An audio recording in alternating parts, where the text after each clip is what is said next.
All right, let's get into it. We're going to build an athlete from the ground up. Over the next 8 weeks, we're laying the foundation for you to have more power, more speed, and more resilience out on the football pitch. This is your step-by-step guide. So, the big question is, are you ready? Ready to move better, play harder, and become a more dominant force in your game? Because that's the entire goal here. I want you to think of these next 8 weeks as laying the literal groundwork for your entire athletic future. This is where the journey really begins. Okay, before we even think about lifting a single weight, we need to talk philosophy. We're going to build an athlete just like you'd build a skyscraper. You can't put up impressive walls on a shaky base, right? So our entire approach is building a solid foundation, right from the ground up. So this right here, this is basically our entire 8-week journey on one slide. First, we just learn the movements. Then we own them with our own body weight. After that, we add a little weight to challenge ourselves. And finally, we unleash our power. It's a really simple, effective progression. Foundation, frame, walls, and then turning on the power. And listen up, because this is our golden rule. If you take away just one thing from this whole thing, please make it this. It is not about how much you lift. It is all about how you lift. Perfect technique is absolutely non-negotiable. It's what keeps you safe, and it's what actually gets you strong. Let's dive into Phase 1, the first 2 weeks. Think of this as digging the foundation for our skyscraper. The goal is super simple. Learn the basic movements correctly, and, just as important, build some confidence. In this phase, we are not chasing numbers. That's not the game we're playing. We're simply introducing your body to these key movement patterns, using a little assistance if we need it. It's all about feeling comfortable and being in total control. So here are the first 5 fundamental exercises, and I want you to notice the cues. Chest up, hips back, body like a plank. This is where our focus is. Seriously, mastering these simple instructions is your only job for the next 2 weeks. That's it. Okay, now we're getting into Phase 2. That's weeks 3 and 4. The training wheels are officially off. With that foundation set, we can start building the frame of our skyscraper by really mastering these movements with nothing but our own body weight.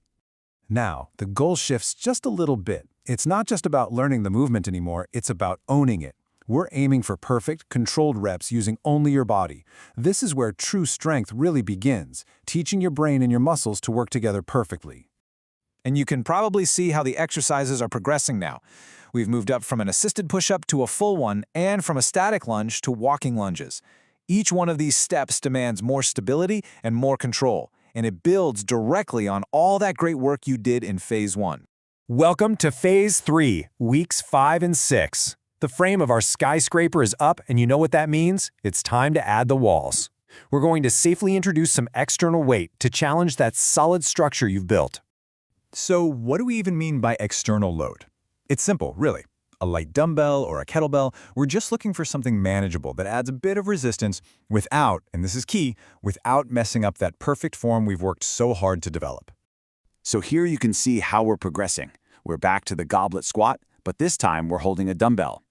We're also introducing new moves like the dumbbell RDL, that's a Romanian deadlift, to really target the hamstrings. Now that we've added weight, our mantra, technique first, is more important than ever. All right, here we go. The final 2 weeks, Phase 4. We've built our skyscraper, and now it's time to turn on the power. This is where we translate all that strength you've built in the gym into explosive speed out on the pitch. So, what's the difference between strength and power? It's actually pretty simple. Strength is your ability to move a weight, but power? Power is the ability to move that weight quickly.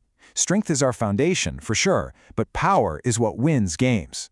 Our goal now is to be fast. Now notice how the cues have totally changed. Drive up explosively, explode. We're doing a lot of the same strength moves, but now the intent is all about speed.